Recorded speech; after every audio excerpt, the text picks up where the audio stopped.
Al entrar, me detuve un instante. Respiré hondo. Allí estaban todavía mis libros de adolescencia, algunos trofeos polvorientos y una caja en lo alto del closet que nunca me atreví a abrir desde que me mudé.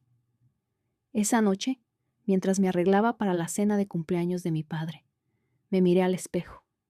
Vestido negro sobrio, cabello recogido con precisión, labios pintados de un rojo controlado.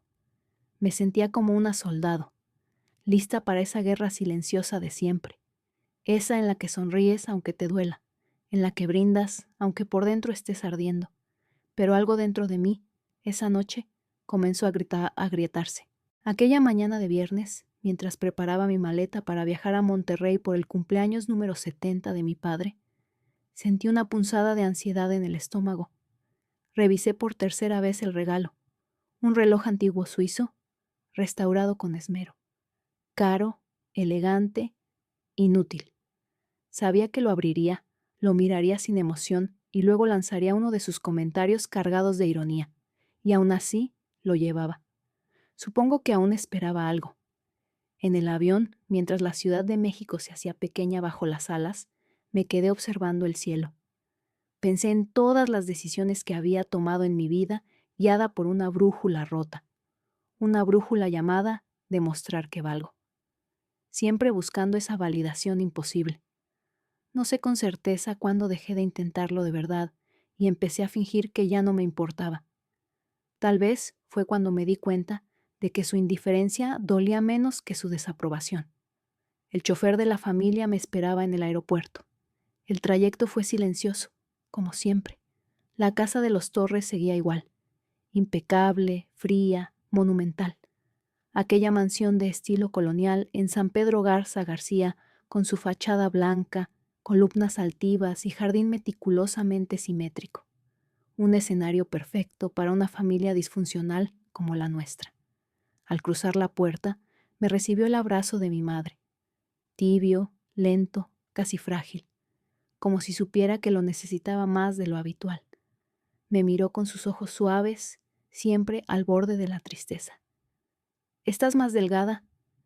¿Estás comiendo bien allá en la capital?», dijo. Pero yo no respondí más que con una sonrisa suave. Esa mezcla de melancolía y resignación que solo una hija puede tener frente a una madre que eligió callar demasiadas veces. Lo justo, pensé. La vida allá es rápida, ruidosa, no hay tiempo para sentir demasiado. Subí las escaleras hacia mi antigua habitación y sentí que entraba en una cápsula de tiempo. Todo seguía donde lo había dejado. Los cuadros en la pared, los portarretratos con las mismas fotos, las cortinas bordadas que mi madre insistía en no cambiar. Todo, menos yo. El ruido de los tacones de Isabela resonaba con decisión sobre el mármol frío del vestíbulo. Aquel edificio moderno en Polanco, con sus ventanales de vidrio tintado y obras de arte minimalista, era reflejo de su éxito. A los 33 años, era socia de una de las firmas de inversión más influyentes de América Latina. Sin embargo, al mirar su reflejo en la puerta del ascensor, la imagen de la mujer impecable que devolvía la mirada no lograba ocultar del todo el peso invisible que llevaba a cuestas. Desde niña, Isabela había sentido que su presencia en casa era un error elegante. Su padre, don Ernesto Torres, no ocultaba su preferencia por Julián, el primogénito varón. A Isabela le tocaban las miradas fugaces, los elogios escasos y los comentarios disfrazados de consejos. Una mujer con ambición es buena, pero no olvides tu lugar, mija. La única ternura constante venía de su madre, doña Teresa. Callada, siempre envuelta en rezos, Teresa parecía vivir en una burbuja entre la fe y la nostalgia. Había una tristeza silenciosa en su mirada cada vez que Isabela preguntaba por las fotos familiares antiguas. Algunas estaban incompletas, otras deliberadamente recortadas. Durante su adolescencia, Isabela aprendió a brillar por sí misma. Excelentes notas, becas, premios. Fue aceptada en la Universidad de Chicago, donde se especializó en finanzas. A los 26 años ya dirigía carteras millonarias y a los 30 compró su primer penthouse frente al bosque de Chapultepec. Su nombre aparecía en revistas. Pero nada de eso bastaba para arrancar una sonrisa genuina de su padre, ni siquiera un «estoy orgulloso de ti». Cada regreso a Monterrey se convertía en una coreografía de silencios y formalidades. Julián, con su aire de arrogancia heredada, tomaba la palabra en las cenas familiares, mientras don Ernesto asentía satisfecho. Isabela, por educación, sonreía. Camila, la menor, le apretaba la mano por debajo de la mesa como un ancla emocional. No siempre fue así. Hubo un tiempo en el que aún creía que si sacaba 10 en matemáticas, él sonreiría, que si ganaba la competencia de oratoria, él vendría a verme, que si hablaba como él, vestía como él, pensaba como él, tal vez, solo tal vez, me miraría como miraba a Julián. Pero número. Julián era el elegido, el Torres verdadero, como bromeaban los tíos en las reuniones. Él podía cometer errores y aún así recibir palmadas en la espalda. Yo, en cambio, tenía que ser impecable, impecable, y aún así invisible. Camila llegó más tarde, como una brisa suave que no sabía que estaba entrando a una casa llena de tormentas. A diferencia de mí, nunca quiso competir. No quería ganar. Solo quería paz.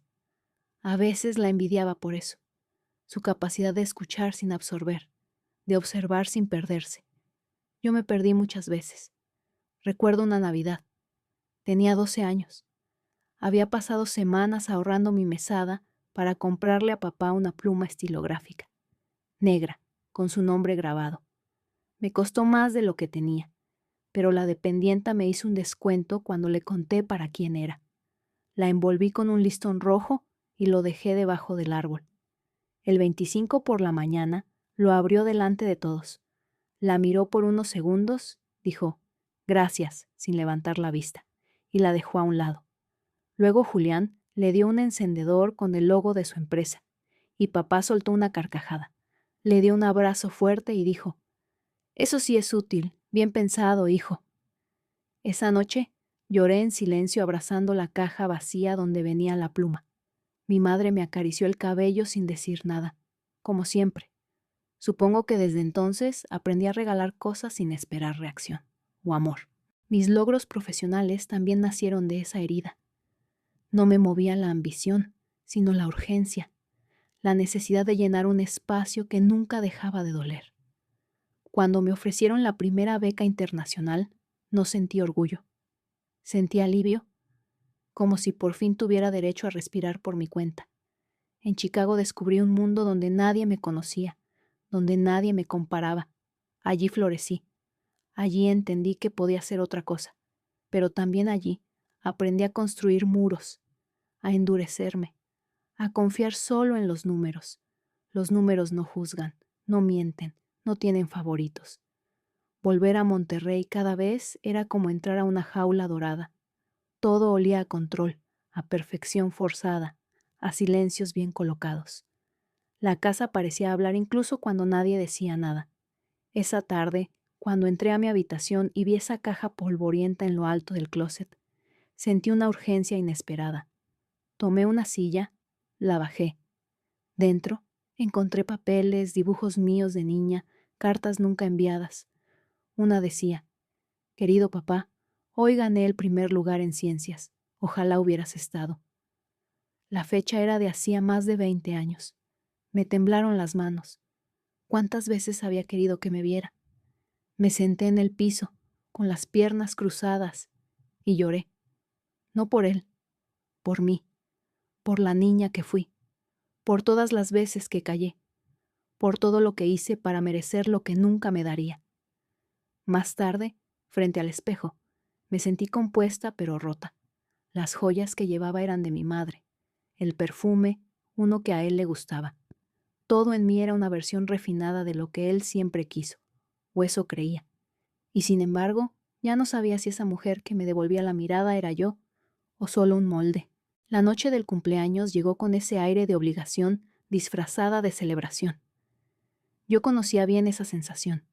Las sonrisas tensas, las copas alzadas con mecánica cortesía, los brindis que nadie escuchaba realmente. Me senté en la mesa larga, como tantas veces antes.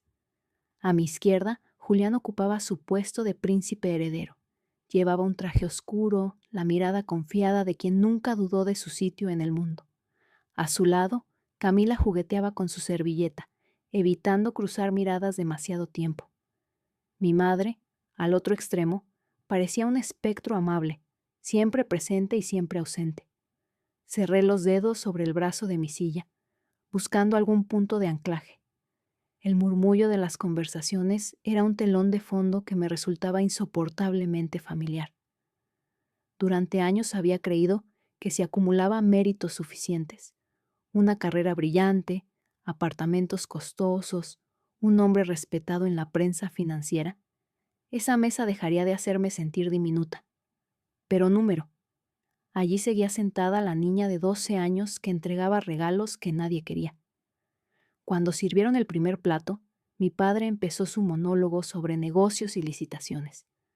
Su voz grave llenaba cada rincón. Hablaba de cifras con una naturalidad que yo entendía, pero que prefería no escuchar. El dinero había sido siempre su medida de las cosas. Y yo, una inversión que no rindió el dividendo esperado. Por un momento me pregunté cómo debía de haberse sentido mi madre, tantos años escuchándolo sin decir nada. ¿Habría deseado gritar alguna vez? ¿Hablarle de Alonso Mejía? ¿Huir con él? Sacudí esos pensamientos como si fueran polvo molesto. No me correspondía juzgarla. Cada quien encontraba su manera de sobrevivir. Cuando llegó mi turno de contar algo de mi trabajo, sentí todas las miradas sobre mí. Mi padre arqueó una ceja. «Así que compraste otra propiedad en la ciudad», dijo finalmente, con esa sonrisa que era más filo que afecto. «¿Para qué necesitas tanto espacio? ¿Te da miedo estar sola?» Mi garganta se cerró. La frase no era nueva. Durante años había insinuado que todo lo que yo hacía era una forma de ocultar vacíos. No se equivocaba del todo. Pero esa noche me dolió de un modo distinto, como si hubiera abierto una herida que ni yo recordaba tener. «Es una inversión, papá», respondí en voz baja, «como cualquier otra». No levantó la vista. Solo asintió con lentitud, como si confirmara una sospecha, que yo no era más que un proyecto fallido de mujer. Julián se acomodó en su silla. Sabía que su presencia me incomodaba. Él siempre había disfrutado ver mi esfuerzo por pertenecer. Quizá le recordaba que, aun siendo el favorito, no tenía mi independencia, que mi éxito era mío, no una herencia. Camila, en cambio, me buscó con los ojos, con esa mirada de disculpa que siempre me ofrecía cuando todo se volvía insoportable. A veces pensaba que si ella no existiera, yo habría terminado marchándome para no volver jamás. Tomé la copa de vino con manos que me temblaban apenas. Me llevé el cristal a los labios, más por necesidad de disimular que por sed. Mientras las voces se entremezclaban a mi alrededor, me sorprendí recordando el vuelo de esa mañana, la sensación de alivio al ver la ciudad perderse bajo las nubes. Me pregunté si, en el fondo, siempre volvía con la esperanza absurda de que algo cambiara, de que un cumpleaños fuera la excusa para que mi padre me mirara con algo parecido al orgullo. Pero esa esperanza era un cáncer que me devoraba por dentro. Lo supe en ese instante. Tenía que dejar de desear lo que nunca llegaría. En algún momento, mi madre se puso de pie para pronunciar unas palabras. Su voz temblaba, y por un segundo sentí ternura. Ella tampoco había elegido esa vida. O tal vez sí, pero había pagado un precio que ninguna de nosotras entendía del todo. «Gracias por estar aquí», dijo. «Por acompañar a Ernesto en este día». Yo apenas escuchaba. Mi mente estaba lejos, repasando años de pequeñas humillaciones, de silencios, de comparaciones. Imágenes que llegaban como un desfile de fantasmas. Las fiestas de cumpleaños donde Julián recibía bicicletas y yo, enciclopedias. Las tardes de domingo cuando él aprendía a manejar y a mí me mandaban a la cocina. Las cenas como esta, donde mi lugar estaba claro, en un costado, en un papel secundario. Respiré hondo. Si algo había aprendido, era a mantener la compostura, el rostro impasible, la voz serena, pero por dentro algo se estaba resquebrajando. Al final de la cena, me levanté antes que todos. Les dije que necesitaba aire. Crucé el salón sin mirar a nadie. Afuera, El jardín estaba iluminado por pequeñas lámparas que parecían luciérnagas cautivas. Caminé hasta la fuente y me senté en el borde. Allí, en la penumbra, comprendí que había estado viviendo la vida de otra persona, la hija obediente, la profesional incansable, la mujer perfecta que creía que algún día sería suficiente. Ya no quería ser esa mujer. Miré el reloj suizo que llevaba en la bolsa, todavía envuelto. Me pareció el símbolo perfecto de mi existencia. Caro, perfecto, inútil. Esa noche supe que algo iba a cambiar, aunque me costara todo. Nunca supe qué fue exactamente lo que me empujó a buscar respuestas. Tal vez esa cena o esa mirada de mi padre que ya no podía soportar. O tal vez fue la certeza que empezó a crecer en mi pecho, una sospecha que llevaba toda la vida escondida bajo capas de disciplina y silencio. La mañana siguiente desperté con el corazón acelerado.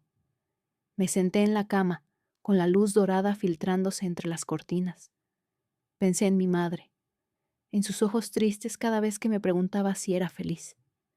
Pensé en mi infancia, en todas esas pequeñas grietas que con el tiempo habían formado un muro. Recordé que más de una vez, cuando yo era niña, escuché conversaciones a media voz, discusiones que cesaban apenas entraba en la habitación. Una vez, con 10 años, escuché a mi tía decir que yo no era una verdadera Torres. En ese entonces no entendí qué significaba. Ahora todo cobraba sentido de un modo que me resultaba insoportable. Esa mañana, mientras me vestía, decidí que prefería una verdad dolorosa a una mentira eterna. Tomé mi bolso y salí sin avisar a nadie. Necesitaba espacio, libertad, un poco de aire que no llevara el olor denso de esa casa. Conduje hasta un laboratorio privado en el centro de Monterrey. Recuerdo que el recepcionista me saludó con una cortesía mecánica. Yo apenas podía articular palabras. Sentía que si abría la boca, me rompería en pedazos. Pedí la prueba como quien pide un favor. Entregué mi identificación, firmé los formularios, me senté en la sala de espera con las manos heladas. Nunca pensé que estaría allí, que llegaría tan lejos en mi necesidad de saber. Mientras esperaba, me vi reflejada en la puerta de cristal. Me pregunté si la mujer que veía era la misma niña que soñaba con un abrazo, la misma adolescente que coleccionaba diplomas esperando ser vista, la misma profesional que había comprado propiedades y acciones, buscando llenar un vacío que nadie podía llenar. Cuando me llamaron para tomar la muestra, todo me pareció irreal, como si le ocurriera a la otra persona. Una enfermera me explicó el procedimiento con voz neutra. Yo asentía, incapaz de prestar atención. Solo pensaba en los posibles resultados, en cómo mi mundo podía derrumbarse de un momento a otro, o tal vez confirmarse. Al salir del laboratorio, sostuve el recibo con dedos entumecidos. Me prometieron que los resultados estarían listos en una semana. 7 días. 7 días en los que tendría que fingir normalidad mientras mi mente se convertía en un campo de batalla. Conduje sin rumbo durante horas. Pasé frente a mi antigua escuela, la iglesia donde hice mi primera comunión, la plaza donde mi madre me llevaba de niña a comprar helados. Cada esquina parecía susurrarme que nada de lo que recordaba era tan sólido como creía. La semana fue interminable. Volví a Ciudad de México porque necesitaba distancia. Cada mañana, al abrir los ojos, recordaba que la verdad estaba por llegar. Cada noche me preguntaba si de verdad quería recibirla. Intentaba concentrarme en mi trabajo, pero mis pensamientos siempre volvían a lo mismo. ¿Y si no era hija de Ernesto Torres? ¿Y si todo mi esfuerzo por merecer su respeto había sido más inútil de lo que pensaba? ¿Y si mi madre también me había mentido? La noche anterior al día en que recogería los resultados, no dormí. Me senté frente a la ventana, viendo cómo la ciudad se iba apagando poco a poco. Me sentí ridícula. Había dedicado la vida a construir una imagen perfecta, la profesional exitosa, la mujer autosuficiente. Pero en ese momento solo era una niña asustada, esperando saber si su existencia tenía un lugar legítimo. Al día siguiente, al llegar al laboratorio, El corazón me retumbaba en las sienes. El recepcionista buscó el sobre. Mi nombre estaba allí, escrito con esa tipografía impersonal que parece pensada para no transmitir nada. Tomé el sobre con cuidado, como si fuera algo frágil. Firmé la entrega y salí antes de que alguien pudiera verme llorar. Subí al auto, cerré la puerta. Me quedé un minuto respirando hondo, con las manos apretadas sobre el volante. Podía guardarlo, ignorar su contenido, seguir viviendo en la duda. Podía hacer como mi madre, que toda la vida eligió el silencio. Pero número. Abrí el sobre. La primera línea bastó. No se observa compatibilidad genética entre la muestra de referencia paterna y la muestra analizada. Las palabras se disolvieron ante mis ojos. Sentí que me hundía en un pozo profundo. Todo lo que creí que era, una Torres, una hija no querida, una presencia incómoda, se desmoronaba de golpe. La indiferencia de mi padre cobraba otra forma. El desdén, el desprecio. Tal vez ni siquiera era odio, tal vez era el recordatorio constante de que yo no era suya, de que siempre fui, a sus ojos, un error. Apoyé la frente sobre el volante y lloré. Lloré por la niña que se había esforzado tanto, por la mujer que se convenció de que debía probar su valor cada día, por la verdad que siempre estuvo delante de mí, disfrazada de desprecio. No sé cuánto tiempo estuve allí. Cuando al fin pude incorporarme, sentí una calma amarga. La verdad había llegado. Ya no había vuelta atrás. Encendí el motor. Mi vida, pensé, iba a dividirse para siempre en 2 etapas, antes y después de este sobre, y en ese instante supe que tenía que volver a Monterrey. Tenía que mirar a mi madre a los ojos y preguntar. Al día siguiente, al llegar al laboratorio, el corazón me retumbaba en las sienes. El recepcionista buscó el sobre. Mi nombre estaba allí, escrito con esa tipografía impersonal que parece pensada para no transmitir nada. Tomé el sobre con cuidado, como si fuera algo frágil. Firmé la entrega y salí antes de que alguien pudiera verme llorar. Subí al auto, cerré la puerta. Me quedé un minuto respirando hondo, con las manos apretadas sobre el volante. Podía guardarlo, ignorar su contenido, seguir viviendo en la duda. Podía hacer como mi madre, que toda la vida eligió el silencio. Pero número. Abrí el sobre. La primera línea bastó. No se observa compatibilidad genética entre la muestra de referencia paterna y la muestra analizada. Las palabras se disolvieron ante mis ojos. Sentí que me hundía en un pozo profundo. Todo lo que creí que era, una Torres, una hija no querida, una presencia incómoda, se desmoronaba de golpe. La indiferencia de mi padre cobraba otra forma. El desdén, el desprecio. Tal vez ni siquiera era odio, tal vez era el recordatorio constante de que yo no era suya, de que siempre fui, a sus ojos, un error. Apoyé la frente sobre el volante y lloré. Lloré por la niña que se había esforzado tanto, por la mujer que se convenció de que debía probar su valor cada día, por la verdad que siempre estuvo delante de mí, disfrazada de desprecio. No sé cuánto tiempo estuve allí. Cuando al fin pude incorporarme, sentí una calma amarga. La verdad había llegado. Ya no había vuelta atrás. Encendí el motor. Mi vida, pensé, iba a dividirse para siempre en 2 etapas, antes y después de este sobre, y en ese instante supe que tenía que volver a Monterrey. Tenía que mirar a mi madre a los ojos y preguntar. Volver a Monterrey después de abrir aquel sobre fue como entrar en una casa ajena. Todo se veía igual, pero yo ya no era la misma. Ni la fachada impecable de la mansión, ni los rosales perfectamente alineados podían sostener la ilusión de que pertenecía a ese lugar. Llegué sin avisar. Ni siquiera me detuve a pensar si era buena idea. Necesitaba mirar a mi madre y escuchar su voz diciendo algo que no fuera un rezo, algo que no fuera un susurro resignado.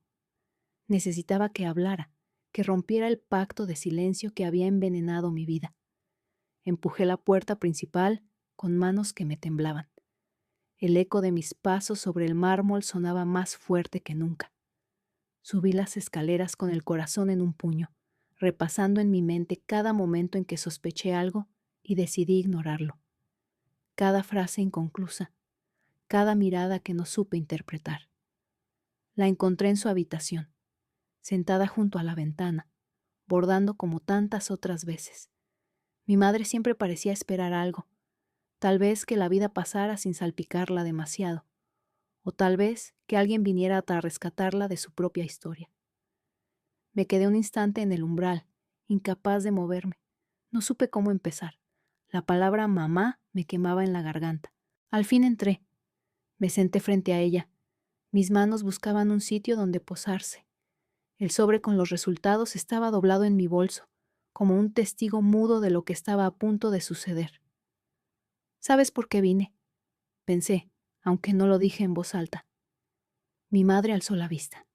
Su mirada era tranquila, pero había algo roto en su expresión, como si supiera que la última pared que sostenía nuestra historia estaba a punto de caer. No necesité mostrarle el sobre. Ella lo entendió. Siempre lo había sabido, y en ese momento comprendí que yo también, en algún rincón de mi conciencia, lo había sabido siempre. Se llevó una mano al pecho, como si le faltara el aire. Bajó la vista al bordado que descansaba sobre su regazo. Lo dejó a un lado con un gesto lento, casi ceremonial. La voz me salió baja, temblorosa, pero era la mía, y era la primera vez en mucho tiempo que hablaba sin miedo. ¿Quién soy?, quise preguntar en voz alta, pero la pregunta se quedó en mis ojos. Ella lo entendió igual. Cuando por fin habló, su voz era apenas un hilo. Él se llamaba Alonso, Alonso Mejía. El nombre flotó en la habitación como un conjuro. Durante un momento sentí que todo giraba a mi alrededor. Tuve que sostenerme del borde de la silla. Mi madre siguió hablando, y cada palabra era un pedazo de su pasado cayendo sobre el mío. Me contó que lo conoció cuando era muy joven, antes de casarse con Ernesto. Que Alonso era un pintor que llegaba a Guadalajara para exponer su obra. Que se enamoraron con esa intensidad que solo tienen los amores imposibles. Me habló de paseos junto al río, de cartas que se enviaban en secreto, de promesas que nunca pudieron cumplir. Me dijo que cuando quedó embarazada, su familia la obligó a casarse con Ernesto, que él aceptó, pero con una condición.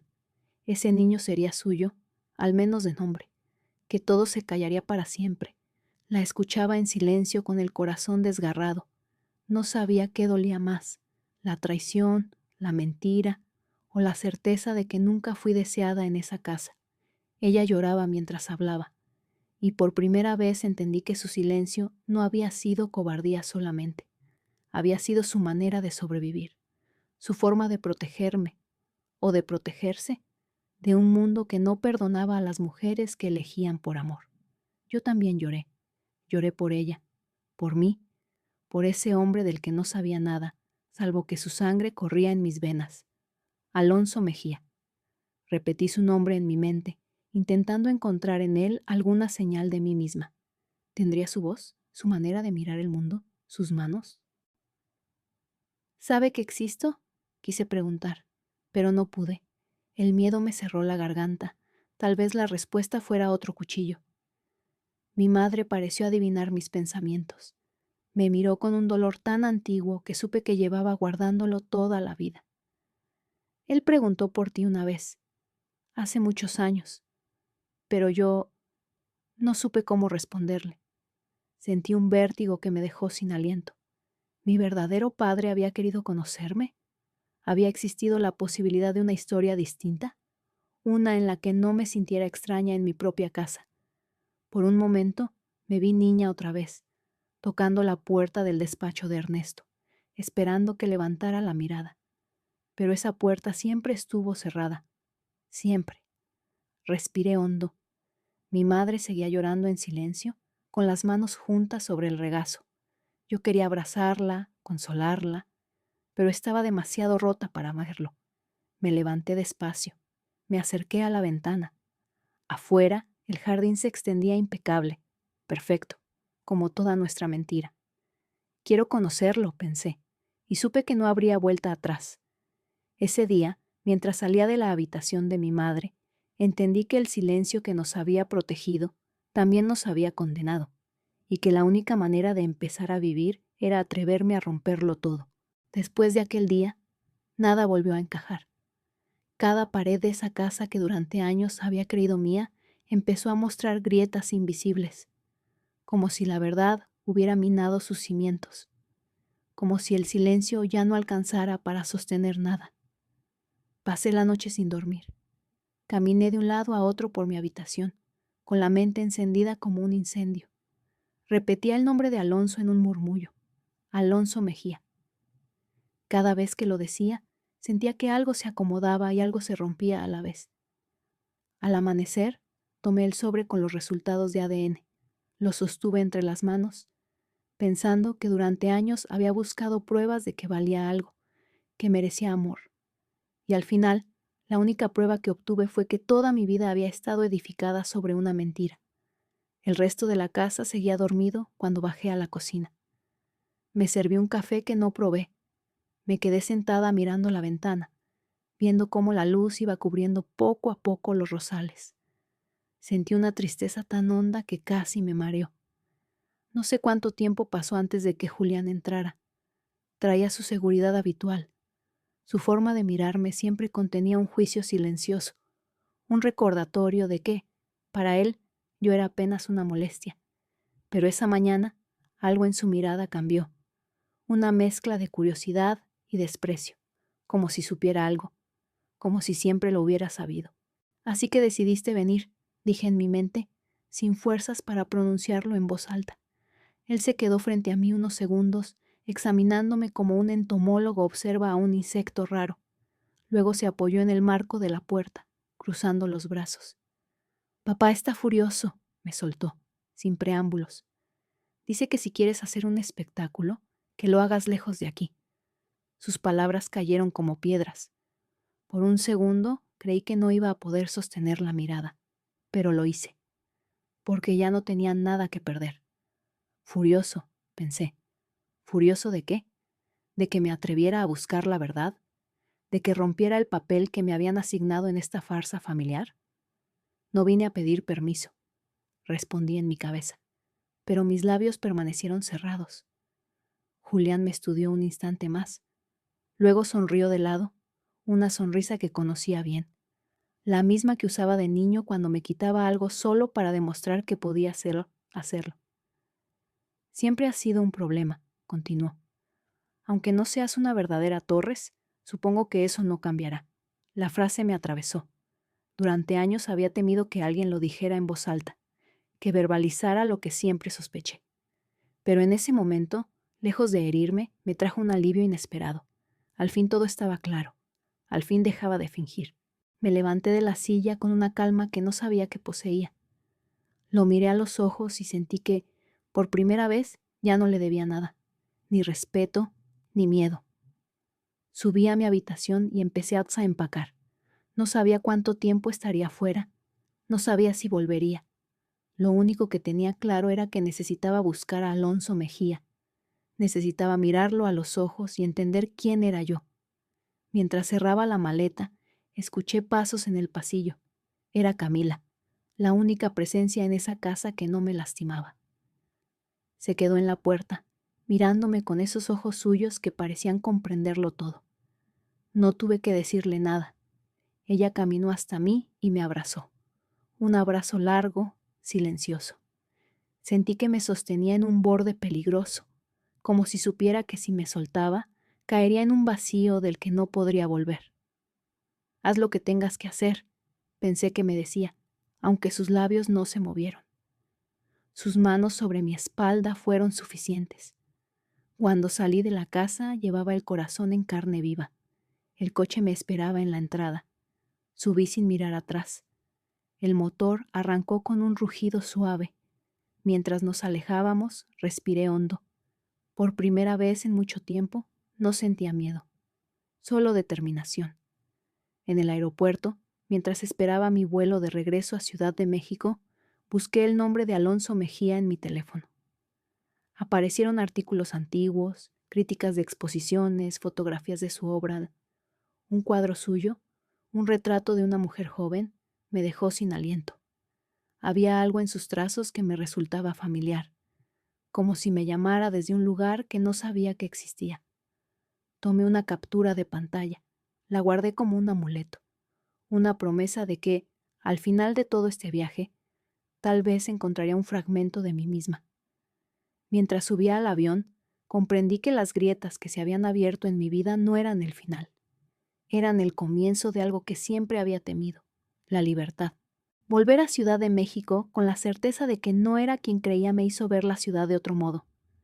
Las calles que conocía, los cafés donde había pasado horas trabajando, los edificios que formaban mi paisaje diario.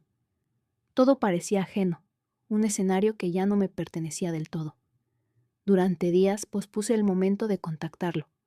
Mi corazón oscilaba entre una expectativa silenciosa y un miedo que me paralizaba. ¿Qué podía decirle a un hombre que nunca conocí? ¿Cómo empezar una conversación que llevaba más de 30 años esperando? ¿Qué palabra era suficiente para presentarme como su hija? La mañana en que finalmente marqué su número, sentí que el teléfono me pesaba más que cualquier maleta. El número estaba escrito en una libreta que mi madre me dio antes de irme de Monterrey. Ella lo había guardado todo ese tiempo, como un secreto demasiado grande para pronunciarlo. Mis dedos temblaban al marcar. El tono sonó 1, 2, 3 veces. Por un instante recé para que no contestara, para poder decir que lo intenté, pero que no hubo respuesta. Pero a la cuarta llamada, una voz grave contestó. Bueno, me quedé sin palabras. La voz me atravesó con una familiaridad inexplicable, como si la hubiera escuchado en sueños.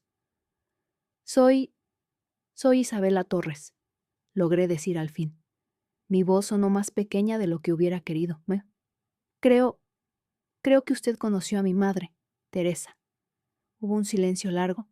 Pude escuchar su respiración al otro lado de la línea, el sonido de un reloj marcando los segundos. Sentí que el mundo se detenía. Sí, respondió al fin. La conocí. Otra pausa. Cerré los ojos. El corazón me retumbaba en las costillas. Necesito verlo, dije sin rodeos. Ya no tenía espacio para rodeos. Necesito entender. Me dio su dirección con voz tranquila. Anoté cada palabra como quien apunta un conjuro. Agradecí y colgué. Me quedé mirando el teléfono en mi mano, preguntándome si acababa de dar el paso más importante de mi vida o el más imprudente. 2 días después, estaba frente a la puerta de su taller en Coyoacán. Una fachada discreta, paredes encaladas, un portón de madera. No había nombre ni timbre. Solo una aldaba antigua que levanté con cuidado. Golpeé 3 veces. Me escuché respirando entrecortado. Sentía que mis piernas no iban a sostenerme. La puerta se abrió con un chirrido suave. Él estaba allí. Alonso Mejía. Su cabello blanco caía sobre los hombros. Su rostro era más delgado que en las fotos que había encontrado, pero sus ojos eran idénticos a los míos. Una claridad oscura que me paralizó. Por un segundo no supe si llorar o salir corriendo. Isabela, dijo, pronunciando mi nombre con una delicadeza que me desarmó. No recuerdo haber respondido. Solo recuerdo que me hizo un gesto para entrar. Caminé detrás de él, con la sensación de estar cruzando un umbral que ya no permitiría regresar a ninguna versión anterior de mí misma. El taller olía a trementina y madera vieja. Había lienzos apoyados contra las paredes, pinceles en tarros de cristal, cuadernos con bocetos. Todo me hablaba de una vida intensa, llena de silencios y colores. Me ofreció una silla junto a una ventana. La luz de la mañana caía sobre la mesa llena de tubos de óleo. Nos miramos un instante que pareció eterno. Supe de ti, dijo al fin, mucho tiempo después. Quise buscarte, pero no sabía si tenía derecho. Su voz se quebró apenas al decirlo. Me di cuenta de que esperaba sentir rabia, resentimiento, pero lo único que sentí fue tristeza, porque supe que esa culpa también era mía, que durante años nos habíamos buscado sin saberlo. Yo tampoco sabía si tenía derecho a venir, respondí. Mi voz sonó más firme de lo que esperaba, pero ya no podía seguir sin saber. Él asintió con lentitud. Sus manos, manchadas de pintura, se entrelazaron sobre la mesa. ¿Por qué nunca me buscó antes? Quise preguntarle. pero entendí que no necesitaba esa respuesta. La vida está hecha de miedos que nos roban los momentos que merecíamos. Hablamos durante horas. Me contó cómo había conocido a mi madre, cómo había sido la separación, el dolor de saber que ella iba a casarse con otro. Me dijo que durante años llevó una fotografía suya en la cartera, que cuando exponía sus cuadros en Europa pensaba en nosotras, que nunca dejó de sentir que me faltaba algo. Yo lo escuchaba sin interrumpir. Cada palabra caía en mí como una semilla, despertando un territorio interior que siempre estuvo dormido. Le conté de mi infancia, de mis esfuerzos, de la indiferencia de Ernesto, de mi carrera, de mis miedos. Mientras hablaba, comprendí que esa herida que tanto me había dolido tenía raíces más antiguas de lo que imaginaba. En algún momento, se levantó y trajo una caja de madera. La abrió con cuidado. Dentro había un cuaderno de tapas negras. «Esto es para ti», dijo. Lo tomé con manos temblorosas. Lo abrí. Eran dibujos, bocetos de una niña que nunca conoció. Una niña con mi rostro, mis ojos. Dibujos hechos con ternura, con nostalgia. No pude contener el llanto. Por un instante sentí que toda la soledad de mi vida se desbordaba en ese taller. Alonso se acercó y apoyó una mano en mi hombro. Fue un gesto breve, pero en él sentí algo que jamás había sentido con Ernesto. Pertenencia, la certeza de que, más allá del tiempo, más allá del silencio, había alguien que siempre me había imaginado. Me quedé allí hasta que el sol empezó a bajar. Cuando me levanté para despedirme, supe que no era un adiós. Era el comienzo de algo pequeño y frágil, pero real. Mientras salía al patio, me di vuelta para mirarlo una última vez. Él me sonrió. En su mirada reconocí un reflejo de mí misma, la voz de la sangre, el lugar al que, sin saberlo, siempre había estado yendo. Esa noche, por primera vez en mi vida, supe quién era. Volví a casa entrada la noche, con el cuaderno de dibujos apretado contra mi pecho. Caminé por mi apartamento en silencio, como si todo se hubiera vuelto más liviano y más real al mismo tiempo. Encendí la lámpara del salón y me senté en el sofá. Durante años creí que la verdad era un lujo que no podía permitirme, que abrir la puerta a lo desconocido me destruiría. Y en parte, así fue. Algo en mí se rompió para siempre. Pero otra parte, una parte que apenas conocía, despertó. Miré alrededor. Cada objeto, cada rincón, llevaba la huella de mi esfuerzo por construirme sola. Ahora sabía que esa soledad tenía un origen, y que ya no me definía. Pensé en mi madre, en su silencio, en mi padre, el que eligió ignorarme, y en Alonso, el que eligió imaginarme. Comprendí que todos ellos me habían formado, para bien o para mal, que mi historia era mía, aunque estuviera llena de fracturas. Respiré hondo. Por primera vez no sentí culpa, ni vergüenza, solo una calma difícil de describir. El precio de la verdad había sido alto, pero al final descubrí que valía cada herida. Cerré los ojos sosteniendo el cuaderno entre las manos, y supe que, al fin, era libre. Me quedé allí, sentada en la penumbra, escuchando el rumor lejano de la ciudad. Pensé en todo lo que me esperaba, conversaciones difíciles, nuevas heridas, quizás nuevas reconciliaciones. No sabía si algún día podría perdonar del todo. No sabía si podría construir una relación con Alonso más allá de unas cuantas visitas y recuerdos prestados. Pero por primera vez no tenía prisa. Comprendí que no necesitaba tener todas las respuestas de inmediato, que a veces basta con dar un solo paso y quedarse allí, respirando, sintiéndose viva. Me levanté despacio y caminé hasta la ventana. Afuera, las luces de la ciudad brillaban como promesas. Tal vez la vida no se trataba de cerrar todas las cicatrices, sino de aprender a habitarlas con dignidad. Sonreí, apenas. Una sonrisa pequeña pero verdadera, y en ese gesto supe que algo nuevo estaba empezando. Encima de la mesa, junto al cuaderno de Alonso, dejé una vieja foto mía de niña. La miré largo rato. Aquella niña, con sus trenzas apretadas y su mirada buscando aprobación, ya no me causaba lástima, le tenía ternura. Quise decirle, aunque fuera en silencio, que hizo lo mejor que pudo, que no era su culpa, que no tenía por qué cargar con el rechazo de otros. Quizás nunca seríamos completamente felices, pero ahora sabía algo que antes no entendía. No tenía que seguir demostrando nada, no a Ernesto, no al mundo, ni siquiera a mí misma. Fui a la cocina, preparé una taza de té y regresé al sofá.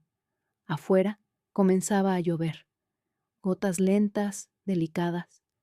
Me recosté, escuchando cómo golpeaban el vidrio, y mientras la noche avanzaba, sin dramatismo, sin lágrimas, me sentí completa.